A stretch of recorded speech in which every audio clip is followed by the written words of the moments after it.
আল্লাহ বারবার ইব্রাহিম খলিলুল্লাহ বলে, মালিক কত বড় নাফরমান গো, সে কত কিলোমিটার এরিয়া নিয়ে বাহিনী দাঁড় করাইছে আমার মালিকের সঙ্গে যুদ্ধ করার জন্য। ইব্রাহিম বলে, মালিক বড় কোনো কিছুর দরকার নাই, তার সঙ্গে আপনার কামান বিমানের তো দরকার নাই। এত বড় নাফরমান, আপনার খাইয়া আপনার পয়রা আপনার সাথে আপনার নিয়ামত ভোগ কইরা এখন সে আপনার সঙ্গে যুদ্ধ করতে চায়, এর মতো নাফরমানরে ধ্বংস করে দেন। আল্লাহ কয় অপেক্ষা করো। কিছুক্ষণ পরেই নমরুদ কয়, ঘটনা কি তোমার আল্লাহ বাহিনী পাঠায় না কেন? আল্লাহ কয়, ইব্রাহিম রে তারে উপরে তাকানোর জন্য। নমরুদ দা উপরের দিকে তাকায়া দেখে কালো দুয়ার মতো সা সা করে নিচের দিকে খালি নামতাছে। নমরুদ মনে করছে কোন বাহিনী আসবে, কিন্তু দেখে উপর থেকে দোয়া আসতেছে। যত সামনে আগায়, যত কাছে আগায়, দেখে দোয়া নাই, এক ধরনের জাকে জাকে জাকে জাকে মশা আসতেছে। বলুন আল্লাহ কি তারে মারার জন্য কোন বড় প্রাণী পাঠাইছে না? সবচেয়ে ক্ষুদ্র প্রাণী, একেবারে ছোট্ট যেগুলার আমরা তাফায়া মেরা বলে, ঠিক কিনা? এমন মশা পাঠাইছে। আল্লাহ কয় বড় কিছুর দরকার নাই, মশা দিয়া তারে সাইজ করো। 50 কিলোমিটার এরিয়া, এটা সাধারণ কথা নয়। 50 কিলোমিটার এরিয়া বুঝতেছেন নি কত জায়গা? এখান থেকে ব্রাহ্মণবাড়ি আরো বেশি দূর।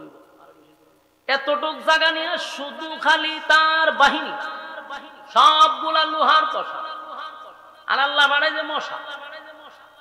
নমরুদে হাসি শুরু করছে আর কয়, বলছিলাম তোমার মালিক আমার সঙ্গে পারবে না, দেখো মশা পাঠাইছে, এই মশা তো তাফায় মেরে হলাম।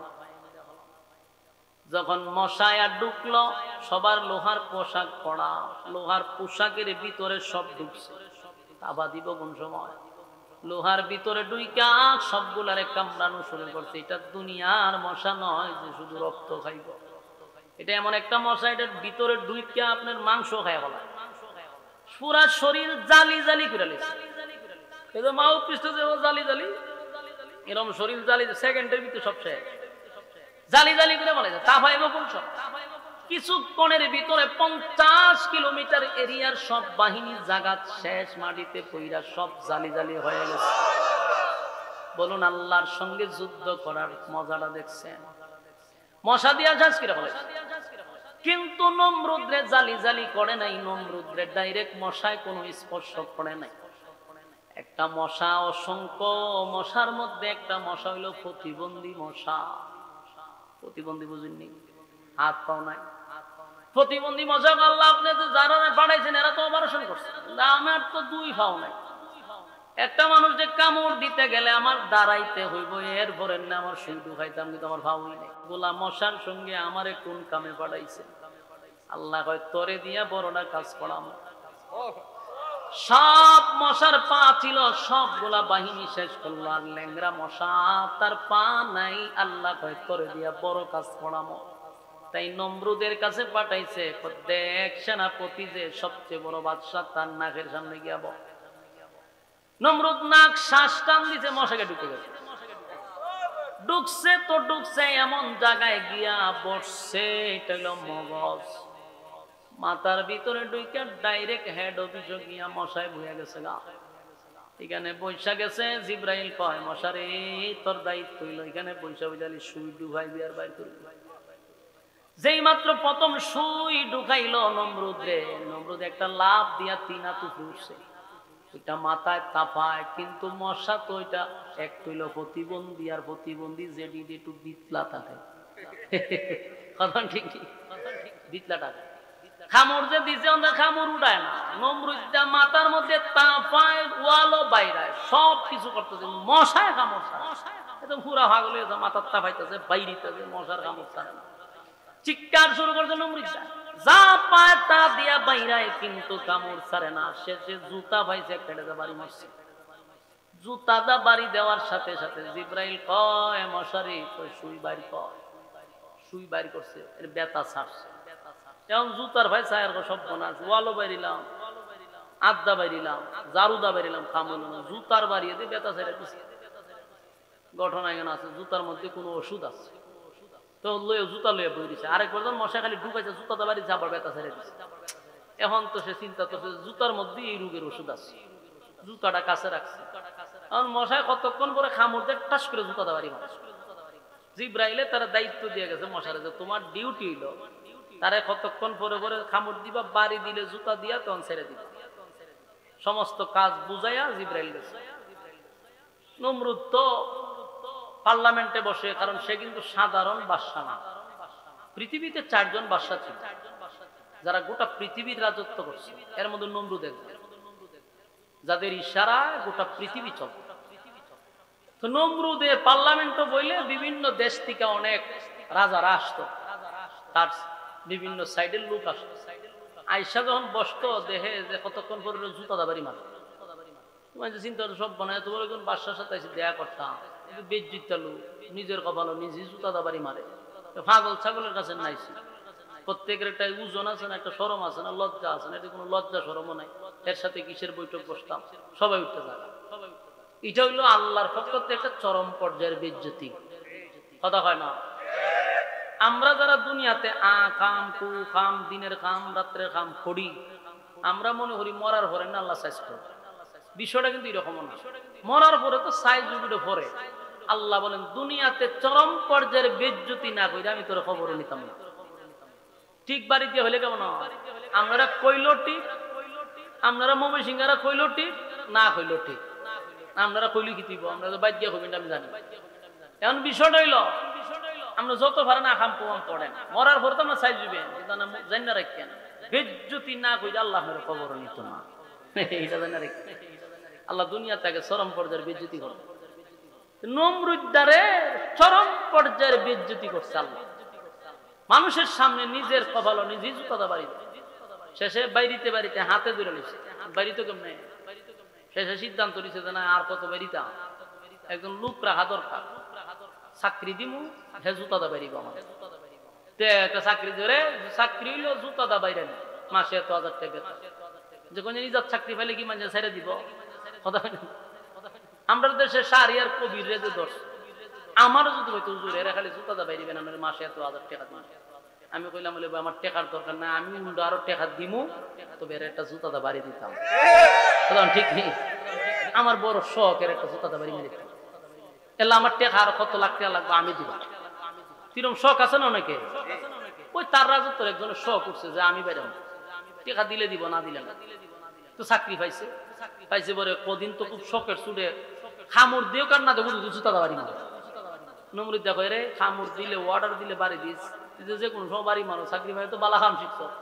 আমি একটা বাদশা, যখন তখন জুতা বাড়ি মারো, তখন বলছে যে আমি খামড় দিলে তোর ইশারা দিব তখন বাড়ি দিস।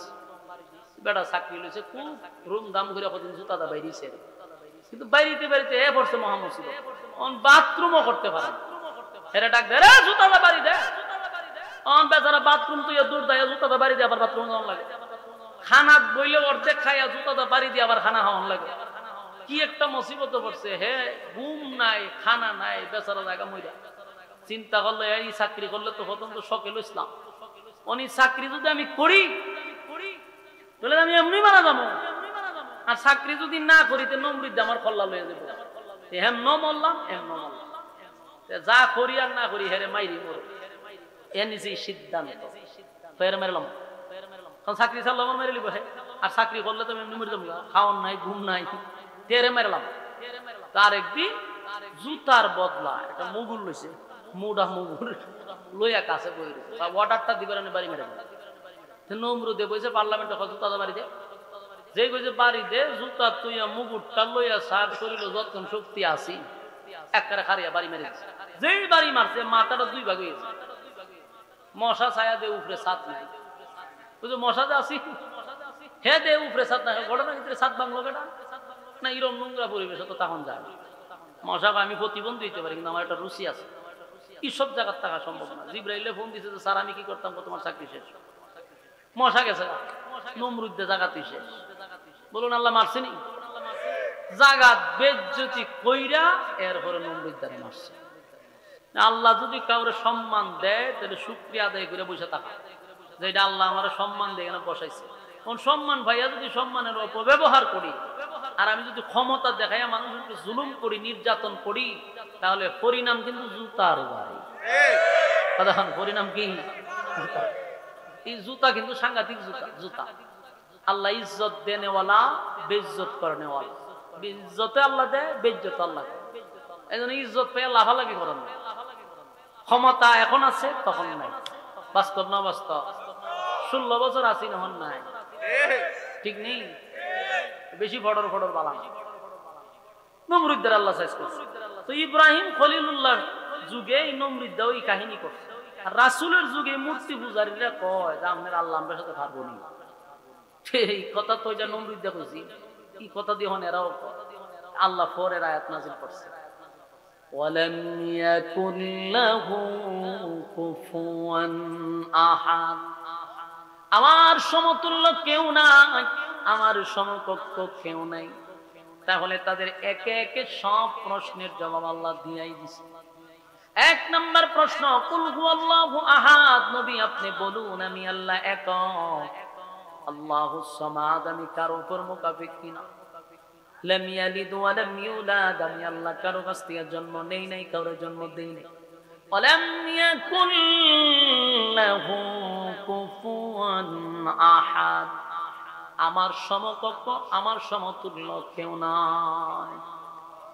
বেঈমানদের প্রশ্নের জবাবে আল্লাহ সূরা ইখলাস নাযিল করে তাদের দাঁত ভাঙা জবাব কিন্তু আল্লাহ দিয়া দিল। এরপরে তারা এখান থেকে উইটা আরো অনেক মজলিসে রাসূলকে অনেক প্রশ্ন করছে। বলছে আপনার আল্লাহ যদি কুল কায়নাত সৃষ্টি করে থাকে, যার ইশারায় সব চলে, তাহলে প্রশ্ন হলো আপনার আল্লাহর কি ক্লান্তি আসে না? আপনার আল্লাহর কি ঘুমে ধরে না? আপনার আল্লাহর কি একটু ক্লান্তি লাগে না? আপনার আল্লাহর কি ঘুম নাই? আপনার আল্লাহর কি ঘুম নাই? আল্লাহ সেই জবাবটাও কোরআনে দিয়া রাখছে। এই না কোন কথা কইরে দূরে লই ফের আমাদের ধরে লিয়া কথা কই না। আল্লাহ কিন্তু এই জবাবও দিছে, লা তাখুযুহু সিনাতু ওয়ালা নাওম। আল্লাহ বলেন আমার ঘুমও নাই, আমার তন্দ্রাও নাই। সুবহানাল্লাহ। এই মালিক কি ঘুমায়? কথা হয় না। মালিক ঘুমায় না, মালিকের তন্দ্রা নাই, মালিকের ঘুম নাই, মালিকের তন্দ্রা নাই। এই আসমান জমিন সূর্য চন্দ্র গ্রহ নক্ষত্র পাহাড় পর্বত সাগর নদী নালা খাল বিল কীট পতঙ্গ সব আল্লাহর ইশারায় চলে রে। কিন্তু আমার মালিক একটা সেকেন্ডের জন্য ঘুমায় না, আমার মালিকের ঘুম নাই। গভীর রজনীতে যদি সাগরের তলদেশে কোনো বালকনাও আল্লাহর জিকির করে, মাছে যদি আল্লাহর জিকির করে, সেটাও আল্লাহ শুনে। সুবহানাল্লাহ।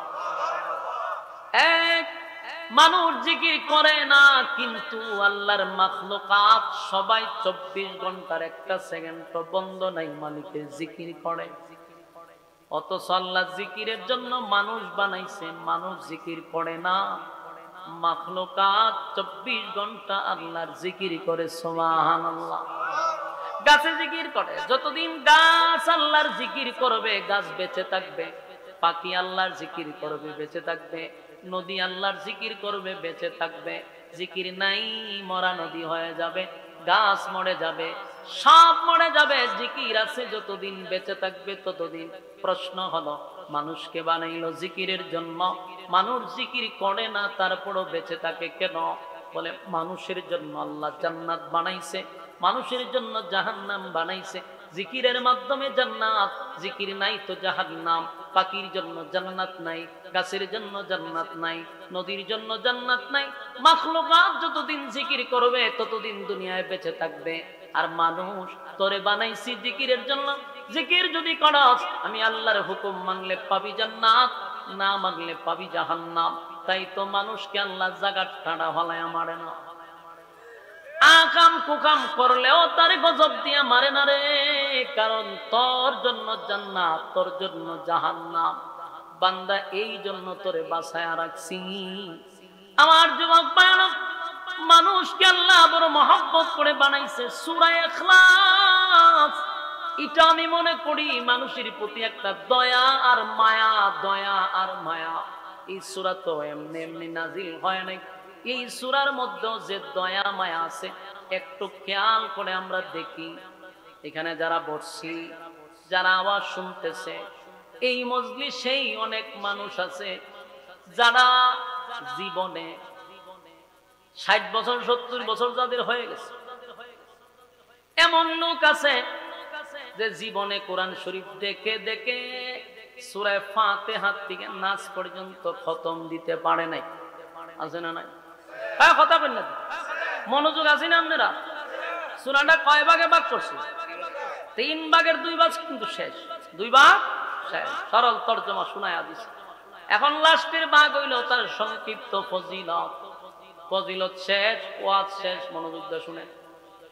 1 নাম্বার হলো এই সূরার ফজিলত, তাদিলু সূরাতুল ইখলাস সুলুসুল কোরআন। এই সূরাটা এমন একটা সূরা, কোরআনের 3 ভাগের 1 ভাগ। এই সূরা যদি কেউ একবার পড়ে তো 10 পারার সওয়াব দিয়ে আছে। 2 বার পড়লে 20 পারা, 3 বার পড়লে 1 খতমের সওয়াব পাওয়া যায়। জোরে কোন সুবহানাল্লাহ। এই সূরা নাজিল হওয়ার পরে এক সাহাবী চিৎকার দিয়া বলতে লাগলো, জয় হোক মালিকের, জয় হোক মালিকের, জয় হোক আল্লাহর। চিৎকার দিতে লাগলো। একজন সাহাবী কয়, বেটা তুই নাস্তা দুধ কেড়ে, আর এইভাবে চিৎকার দিতে দুধ কেড়ে দইরা তারে রাসূলের কাছে নিয়ে গেছে। হুজুর, কি সূরা নাজিল হইল? আর সে বড় বড় চিৎকার দেয় আর কয়, জয় হোক আল্লাহ। আল্লাহর নবী কয়, কোন সূরা নাজিল হইছে? বলে, হুজুর সূরা ইখলাস নাজিল হইছে। এই আনন্দে আমি নাচতেছি। আল্লাহর নবী বলেন, সাহাবীরা রে, এই সাহাবী বুঝতে পারছে এই সূরার মূল্য, এই সূরার গুণগান সে বুঝতে পারছে, এই সূরার ফজিলত বুঝতে পারছে। তারে ছেড়ে দাও, তোমরা বুঝো নাই। সে বুঝতে পারছে, এই জন্য সে আনন্দ আর কামায় রাখতে পারে নাই।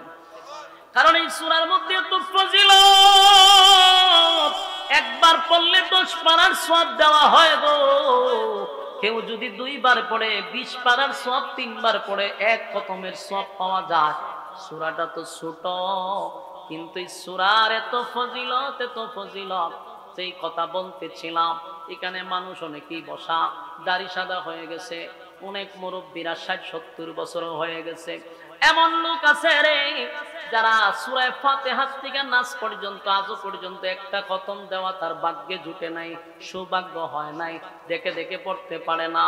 আবার অনেকে পরে খতম দেয়, কিন্তু কোনো আলেম শুনলে ওইটা দূর মারব। এমন পড়া পড়ে আমরা মহিলারা, আমরা মুরব্বীরা যে পড়ে, যারা মাদ্রাসা লেনে গেছে, পড়া উনলে আমরা বুঝি যে কিতাব পড়তাছে মাহবুব, এটা কি কোরআন শরীফ আসেনি? এখানে কিতাব শর্ট ফালাইবার কি সময় নাই? কিতা মানুষ হয়ে গেছে শর্ট ফালাইতে। আমি গেলে হালাই মানুষ আর আইবে বইয়া, তখন চুপ করে আলোচনা শেষ করতে দেন, মনোযোগটা নষ্ট হয়ে যায় আমাদের চিল্লা চিল্লি। হ্যাঁ বলুন, এমন মানুষ আছে না নাই যারা কোরআন শরীফ পড়ে? আমার কাছে অনেক, আমার আত্মীয় স্বজন আছে, খতম তো একটা দিছি।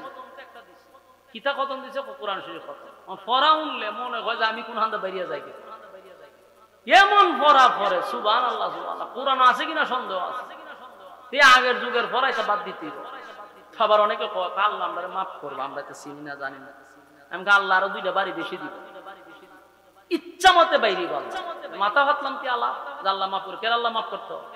তোমার যেমন বয়স দিছে, সময় দিছে, যারা শিখছে আর একই সময় দিছে। সময় তো সমান, তুমি শিখলে না কেন?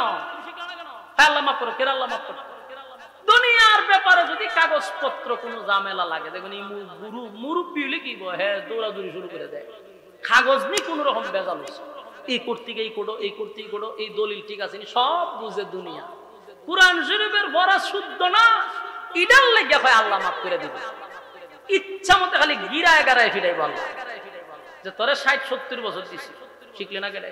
তুই যদি জায়গা সম্পত্তি সব বুঝাও, কোরআনের ব্যাপারে ফসকের আল্লাহ মাফ করে দিত।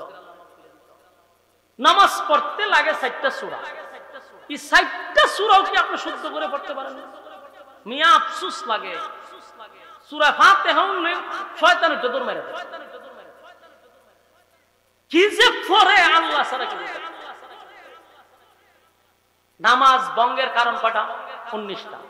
এটা আমরা মক্তবের যে পড়ে, যে হুজুরের মাদ্রাসা আছে দেখবেন এখানে, এখানে তো একটা মাদ্রাসা আছে, মক্তবের ছাত্র নুরানির যে পড়ে এরা জিগায় যে নামাজ ভঙ্গের কারণ কটা, করবো 19টা।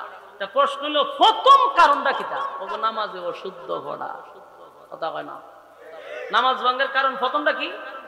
নামাজে অশুদ্ধ পড়া, মানে প্রথমে আপনার নামাজ শেষ।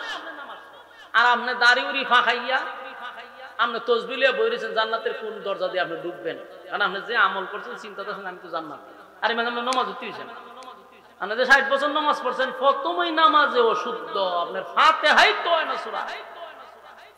আর আমরা যদি কই কবে আল্লাহ মাফ করবো, আল্লাহ মাফ করে দিত, কেন সময় দিয়েছেন আপনারা? আপনি আরা দিন দোকানে বইবে বিড়ি খান আর গল্প করেন। আপনি এই সময় একজন হুজুরের কাছে গিয়ে কইতেন, হুজুর আমার বাঁচান, আমার 60টা সূরা অন্তত পক্ষে আপনি শুদ্ধ করে শিখাইয়া দেন। না এডিতে কইতেন না, হুজুরে পারতেন না, আপনি খালি বাজারটা করে হুজুর আপনি বাবির কাছে বাজারটা পৌঁছাই দিয়ে হুজুরে অর্ডার দেয়, ইটা বিচার আমার কাছে বাজার করে হুজুর রেখো, হুজুর এই ব্যাগটা আপনি বাবির কাছে দিয়ে ফেলেন। কেন হুজুর কি তোমার ঘরের কর্মচারী? ফাজলামির একটা সীমা আছে, আলেমদের সাথে চরম পর্যায়ের একটা বেয়াদবি করে কিছু কমিটি আছে না নাই? আপনার এলাকার কথা বলছি, গতকালকে মাহফিলে গেছি, ওই মাহফিলের এক মুহতামিম সাহেব আমার কাছে বিচার দিচ্ছে, হুজুর আমি মাইকিটা হয়ে দিই গতকাল। আমি কিনা হয় আমার মাসে শিক্ষক দিয়ে কমিটি বাজার করা, কই দুঃখটা হুজুর কইতে পারি না, সইতে পারি না, আপনি কয়ে দিই। এগুলো হলো চরম পর্যায়ের বেয়াদবি, এগুলো এখন থেকে কন্ট্রোলে আনতে হবে। আমার মাদ্রাসা এক মুসল্লি কোনদিন ফ্যানটা অফ করেছেন হুজুর, আমি বলছি আপনি আর কোনদিন আমার মসজিদে যাবেন না, অথচ এই লোককে আমার মাদ্রাসা করেছিল 6 শতক জায়গা দিবে এবং কুড়া মোটা দিয়া লাইছে, আমার জায়গা দরকার নেই, বাইরে বাইরে আস। আজকে আপনি অর্ডার দেন ফ্যানের সুইচ বন্ধ করে, আপনার কোমরে কিটা ঠাড়া পড়ছে, কেন অর্ডার দিবেন? ফাজলামি পাইছেন, এগুলা করা যাবে না। আপনি দোকানে বই আড্ডা মারা যান, সূরা 60টা ঠিক করেন না কেন?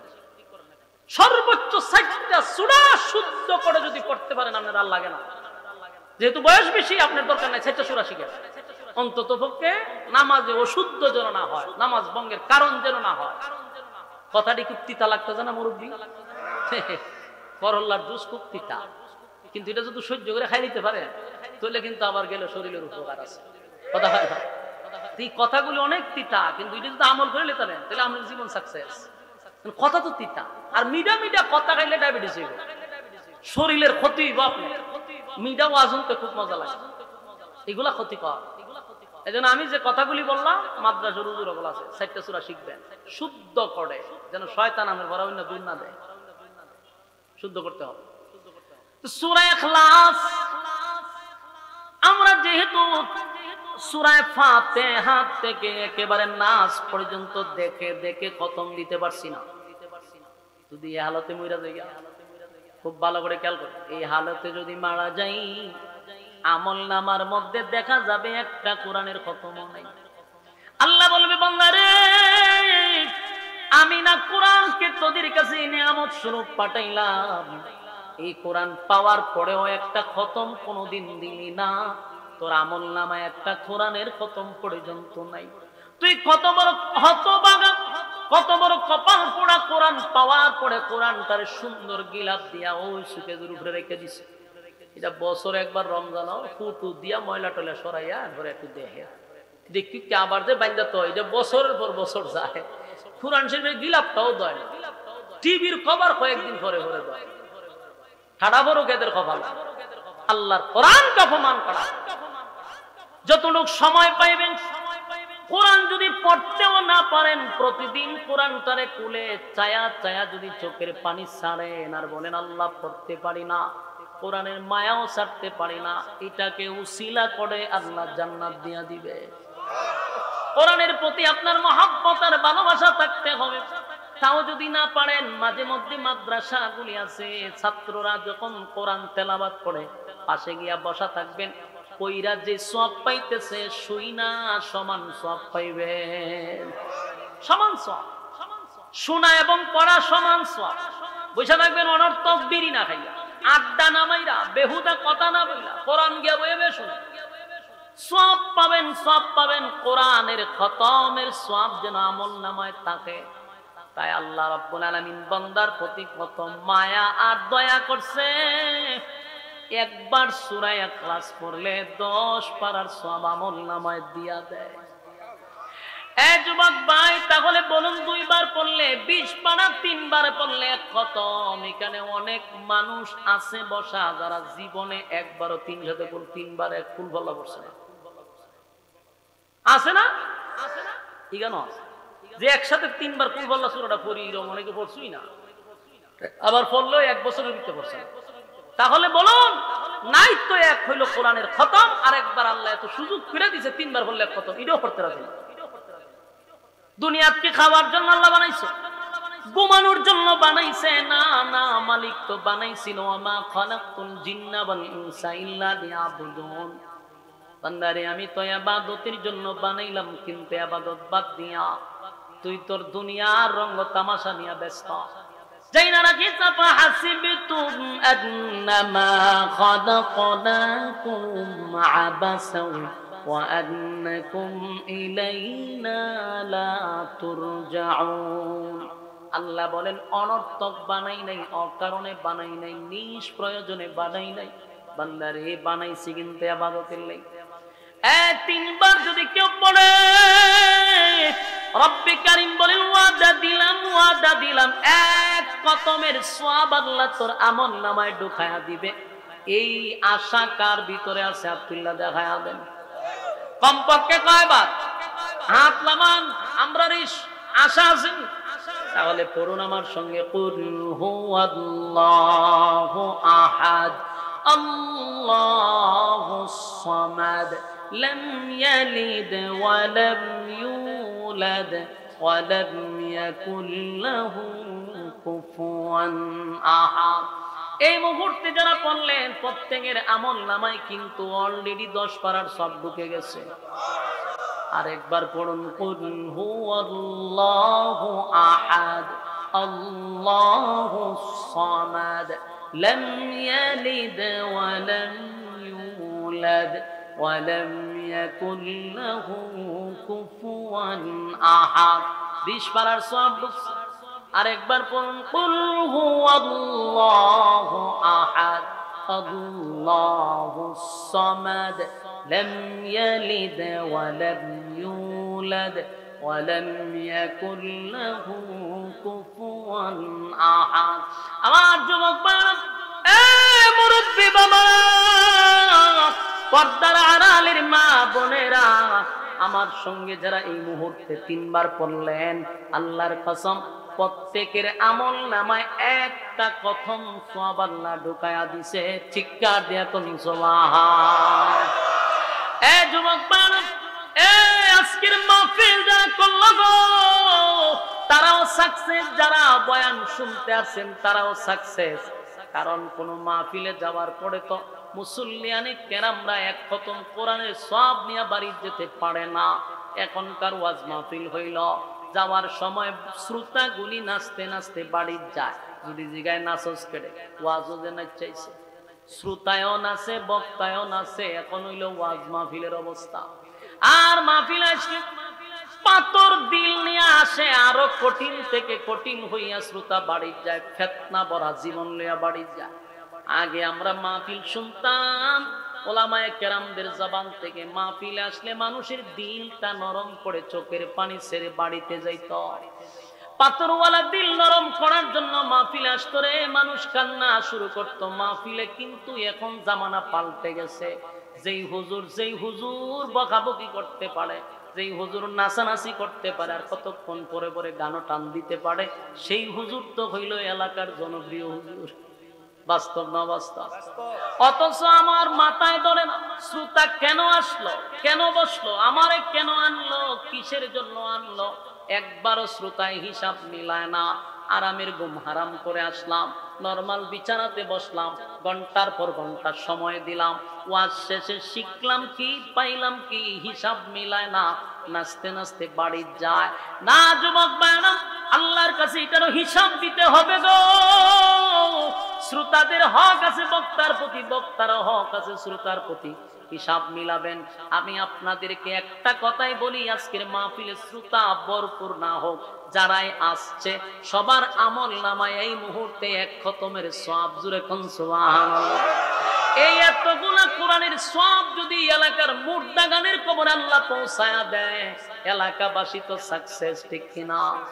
আমার যুবক ভাইরা, প্রতিদিন প্রতিদিন প্রতিদিন যদি একবার করে 3 বার পড়ি, 3 বার যদি প্রতিদিন পড়ি, তাহলে 365 দিনে 365টা খতম।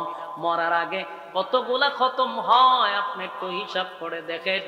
যদি নিয়ত করি যে প্রতিদিন 3 বার পড়ব, 1 বছরে 365টা খতম হয়, 60 বছরে কত খতম হিসাব দিয়া দেখেন। সুবহানাল্লাহ।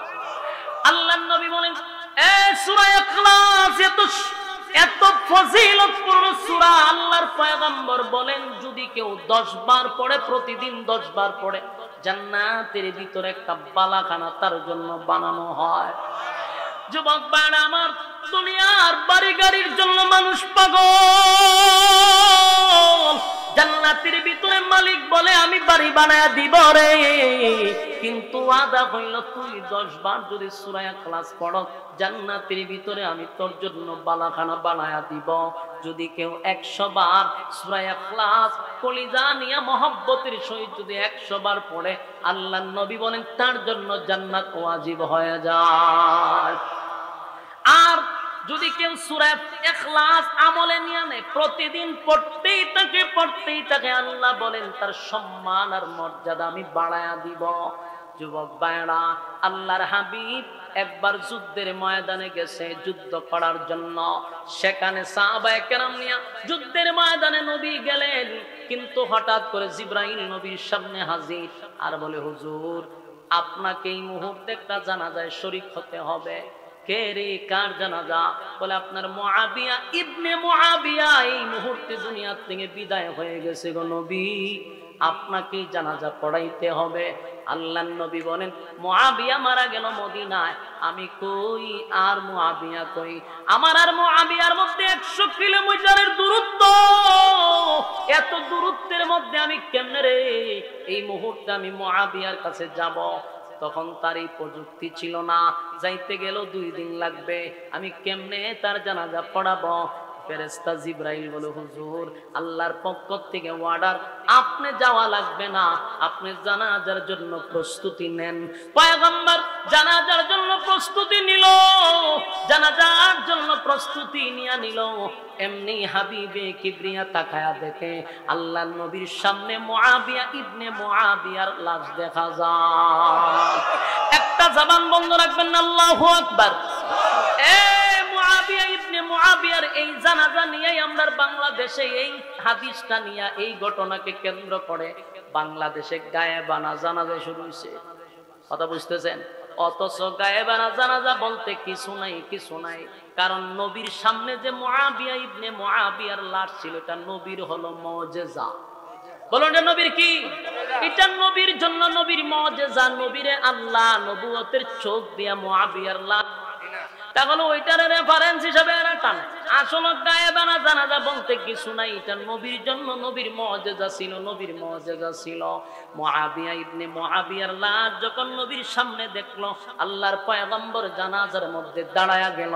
যেই মাত্র জানাজা শুরু হয়ে গেছে গো, পয়গম্বর জানাজা পড়াইতে লাগলো, জানাজা শেষ, কমপ্লিট হয়ে গেছে, কিন্তু আল্লাহর নবী তাকায়া দেখে গোটা চতুর্দিকটা যেন মেঘাচ্ছন্ন হয়ে গেছে, অন্ধকার হয়ে গেছে। আল্লাহর নবী বলেন, জিবরাইল, জানাজার আগেও দেখলাম প্রচন্ড রুদ্র, এত রুদ্রের মধ্যে হঠাৎ করে অন্ধকার কেন হয়ে গেল? অন্ধকার কেন হলো?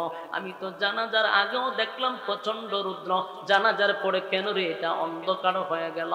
জিবরাইল বলেন, নবী গো, আপনার মুআবিয়া ইবনে মুআবিয়ার জানাজায় এই পরিমাণ ফেরেশতা আসছে, এই পরিমাণ ফেরেশতা আসছে, ফেরেশতাদের কারণে সূর্যের আলো দেখা যায় না। চিৎকার দিয়া করি সুবহান। যুবক বাংলা, আল্লাহর হাবিবে কিবরিয়া আশ্চর্য হয়ে গেল, আমার মুআবিয়া এমন কি আমল করলো রে? মুআবিয়ার জানাজায় এত ফেরেশতা। আল্লাহর নবী যুদ্ধে চলে গেলেন, কোনো কিছুই আর বললেন না। যুদ্ধ শেষ, হাবিবে কিবরিয়া যখন মদিনায় ফিরে আসলো, দৌড়াইয়া গেলেন মুআবিয়া ইবনে মুআবিয়ার আত্মীয় স্বজনের কাছে, তাই ওনার ভাই বারাদারের কাছে গিয়া বলল, আমি একটু জানতে চাই আমার মুআবিয়া ইবনে মুআবিয়া কি এমন আমল করতো, আমি তোমাদের কাছে শুনতে চাই। আল্লাহর নবী বলেন, আমি মুআবিয়ার আমল সম্পর্কে জানতে চাই। তার আত্মীয় স্বজন বলল, হুজুর আমরা যেমন আমল করি এমনটাই তো করতো, আমরা তার কোনো বেশি আমল দেখি নাই, তবে সব সময় একটা আমল করত, উঠতে বসতে ঘুমাইতে যেখানে যাইতো সব সময় সূরা ইখলাস পড়ত। এই যুবক ভাইরা, দিলের কান লাগায় শুনো গো, সূরা ইখলাস এত দামি একটা সূরা, এত ফজিলতপূর্ণ একটা সূরা। সব সময় যদি কেউ পড়ে, আল্লাহ তার সম্মান আর মর্যাদা বাড়ায়া দেয়, এত বাড়ায়া দিবে কল্পনা করা যাবে না। সূরা ইখলাসের মাধ্যমে আল্লাহ এত শান আর এত মান বাড়ায়া দেয়। আমাদের কাছে সময় আছে, আমরা হাঁটতে যাব, বাজারে যাব, অনর্থক কথা বলবো না, বেহুদা কথা বলবো না, অপ্রয়োজনীয় কথা বলবো না। সময় পাইলেই তো সূরা ইখলাস পড়তে থাকবেন। ঘরের ভিতর আছেন, ঘুমে ধরে না, সূরা ইখলাস পড়তে থাকবেন। এই মা বোনদেরকে বলি, মা বোনেরা শুনেন, অনর্থক কথা না বলে, পাক করতেছেন আপনি, ঘরে রান্না বান্না করতেছেন, বেহুদা কথা না বলে সূরা ইখলাস পড়েন, তরকারির স্বাদও হবে, সোয়াবও পাবেন, সম্মানও বেড়ে যাবে। আমরা অনর্থক কথা না বলে যদি সূরা ইখলাসের আমলটা শুরু করে দিই, আল্লাহর কসম ইজ্জত বেড়ে যাবে, সম্মান বেড়ে যাবে, আর এটা আস্তে আস্তে খতমের সংখ্যা অনেকটা বেড়ে যাবে। মরার পরে দেখবেন শুধু খতম আর খতম। মানুষ যখন কবরে যায় রে, তার আমল কিন্তু বন্ধ হয়ে যায়। যেদিন মারা যাবেন সেদিন থেকে আর